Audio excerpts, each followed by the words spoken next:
Setelah putusan Hakim Torres dalam kasus Ripple versus SEC yang telah berlangsung lama, pakar hukum memperkirakan bahwa baik Ripple maupun Komisi Sekuritas dan Bursa AS, SEC, mungkin akan mengajukan banding dalam beberapa bulan mendatang. Meskipun beberapa laporan menyatakan bahwa SEC mungkin tidak menantang keputusan pengadilan baru-baru ini, para pengacara berpendapat bahwa banding atas putusan sebelumnya, termasuk putusan ringkasan, masih sangat mungkin terjadi.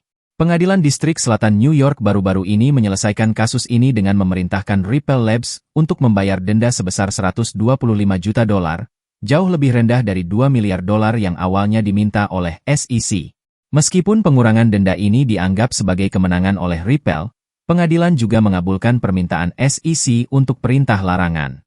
Perintah ini secara permanen melarang Ripple menjual XRP kepada investor institusional dan melalui layanan on-demand liquidity, ODL, tanpa pernyataan pendaftaran yang sesuai.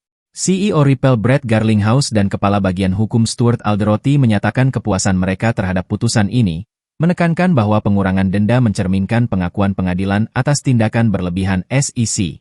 Garlinghouse mencatat, SEC meminta $2 miliar, dan pengadilan mengurangi permintaan mereka sekitar 94%, mengakui bahwa mereka telah melampaui batas. Kami menghormati keputusan pengadilan dan memiliki kejelasan untuk terus mengembangkan perusahaan kami. Meskipun ada spekulasi bahwa SEC mungkin tidak akan mengajukan banding, pakar hukum percaya bahwa banding masih ada kemungkinan.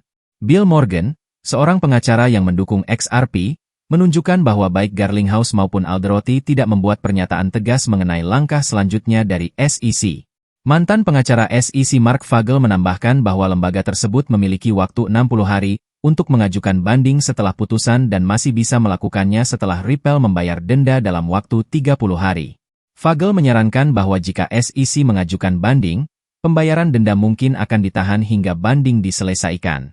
Pengacara Fred Rispoli menambahkan bahwa Ripple Labs kemungkinan hanya akan mengajukan banding silang jika SEC mengajukan banding terlebih dahulu. Menariknya, SEC tidak menggunakan istilah banding dalam komunikasinya, juga tidak secara kuat menentang keputusan pengadilan. Di sisi lain, Ripple tetap yakin bahwa penjualan XRP saat ini tidak memenuhi syarat sebagai sekuritas di bawah peraturan yang ada. Pengacara Jeremy Hogan memberikan wawasan lebih lanjut, menyatakan bahwa penjualan ODL Ripple kemungkinan akan berlanjut meskipun ada perintah larangan. Ia menjelaskan bahwa sebagian besar penjualan ODL Ripple terjadi di luar yurisdiksi AS, sehingga tidak tunduk pada putusan pengadilan. Selain itu, penjualan XRP kepada investor institusional dapat berlanjut selama mematuhi salah satu dari 5 pengecualian terhadap persyaratan pendaftaran. Ripple juga telah menyesuaikan praktik penjualannya untuk sejalan dengan putusan ringkasan. Hakim Torres tidak memberikan bahasa yang luas kepada SEC mengenai ODL, sehingga memerlukan lembaga tersebut untuk menyajikan bukti spesifik pelanggaran. Hogan juga mencatat bahwa Ripple dapat berargumen bahwa tidak ada ekspektasi keuntungan ketika XRP hanya dipegang untuk waktu singkat, yang semakin mempersulit kasus SEC. Setelah putusan pengadilan, harga XRP melonjak lebih dari 30%, mencapai sekitar $0,60.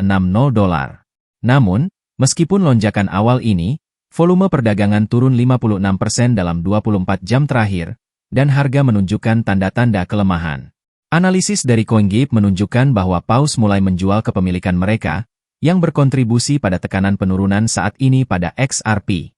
Sebagai kesimpulan, sementara Ripple merayakan kemenangan hukum yang signifikan, kemungkinan banding dari kedua belah pihak masih besar, dan pasar tetap berhati-hati saat situasi terus berkembang. Jadi seperti itu update kali ini, terima kasih telah menonton dan sampai jumpa di video berikutnya.